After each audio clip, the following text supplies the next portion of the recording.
प्रेमानंद महाराज के पास गए थे। प्रेमानंद महाराज जी को सुनते हो तुम? कभी भी आपको लगा उनकी बातों में कि उन्होंने कोई चमत्कार जैसी बात की हो? वो सत्य पर बात करते हैं ना, वो विज्ञान को भी मानते हैं, वो टेक्नोलॉजी को भी मानते हैं, वो कहते हैं कि आस्था रखिए। तो वो लोगों को गाइड करते हैं। तो अनिरुद्धाचार्य महाराज जब उनके पास में गए तो उन्होंने स्पेशली गाइड किया था उनको कि जिस बात को तुम नहीं जानते उसका उत्तर नहीं देना। अब कुछ लोग मेरे पास क्लिप भेज रहे हैं, कह रहे भैया आपने बात नहीं सुनी। अरे भैया मैंने पूरी बात सुनी है, तुमने पूरी बात नहीं सुनी। पहली बार में उन्होंने जवाब दिया था।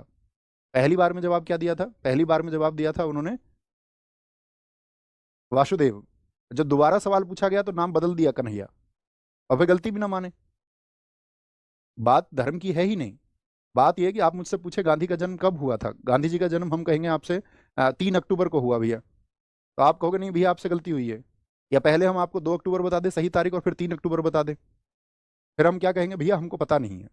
तो प्रेमानंद जी महाराज ने उनको यही समझाया कि जब कोई सवाल रहे ना पता हो तो मना कर दो। अब तुम मिसगाइड कर रहे हो लोगों को। 1 अगस्त पूरा समुद्र पी गए थे अंग्रेज, इसीलिए भाग गए इस देश से क्योंकि 15 अगस्त आ गए।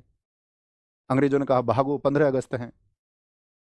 तो इस देश को आज़ाद कराने के लिए 6.5 लाख शहीदों का योगदान है। तो जब आप इस बात को कह देते हैं कि अंग्रेज 15 अगस्त से भाग गए, तो हम उन शहीदों को, उन क्रांतिकारियों को बहुत छोटा कर देते हैं। आप मुझे बता रहे हैं कि भैया ये तो संतों के पक्ष की बात नहीं है। संत समझते हो तुम किसको कहते हैं? संत उसको बोलते हैं इसका सत्य के साथ अंत हो जाए। प्रेमानंद महाराज सत्य की बात करने वाले व्यक्ति। हर किसी को आप संत बना लेंगे तो फिर कैसे बात बनेगी? आपके पास कोई पैमाना है क्या तय करने का? और फिर सबकी अपनी अभिव्यक्ति है। ऐसा मत करिए ना जैसा प्रदेश में किया जा रहा है। एक टीचर को गिरफ्तार कर लिया गया। पहले तो अभिव्यक्ति थी सबके पास में। भगत सिंह जी ने अंग्रेजी राज में लिखा मैं नास्तिक क्यों हूं। उन्होंने प्रमाण दिया। उन्होंने कहा मैं ईश्वर को नहीं मानता। तो इसका मतलब ये थोड़ी है ब्रिटिश सरकार उनको इस बात के लिए फांसी दे देगी। उनको फांसी हुई राजनीतिक कारणों की वजह से। तो अभिव्यक्ति को रखिए, थोड़ा विचार करिए, सोचिए, समझिए, है ना। और नहीं समझोगे और नहीं सोचना चाहते हो तुम्हारी मर्जी है। दुनिया में सब व्यक्ति सही रास्ते पर नहीं चलते हैं। दुनिया में सारे लोग अच्छे नहीं हो सकते। इसकी कल्पना भी नहीं की जा सकती। और हम चाहे बेशक कितनी भी अच्छी बातें कर लें, वो कल्पना से परे की चीजें हैं।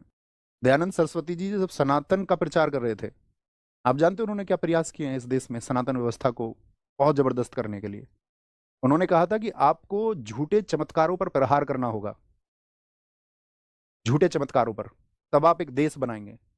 अगर आप पॉलिटिशियंस के चक्कर में आकर के ये सोचने लगे ना कि नहीं सिर्फ देश जो है एक धर्म का होगा, तो मेरे दोस्त ये मूल्य गलत हैं।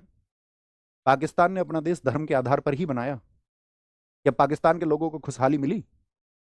एक धर्म को केंद्रित कर करके बाकी धर्मों को नीचा करके क्या मिला? अब सत्य की बात करने को कोई तैयार नहीं है। अब बोलेंगे भैया हमको तो इंजेक्टिव इस तरह से किया गया है। पढ़ना इसको आप, सत्यार्थ प्रकाश को, एकादश समोल्लास, क्योंकि वहां अध्याय को समोल्लास कहा गया है। दयानंद सरस्वती जी ने कहा था आपका चमत्कार दिखाकर धर्म का प्रचार करना मूर्खता है। ईश्वर नियमबद्ध हैं और उनका जो कार्य होता है ना वो सदा कारण सिद्ध होता है।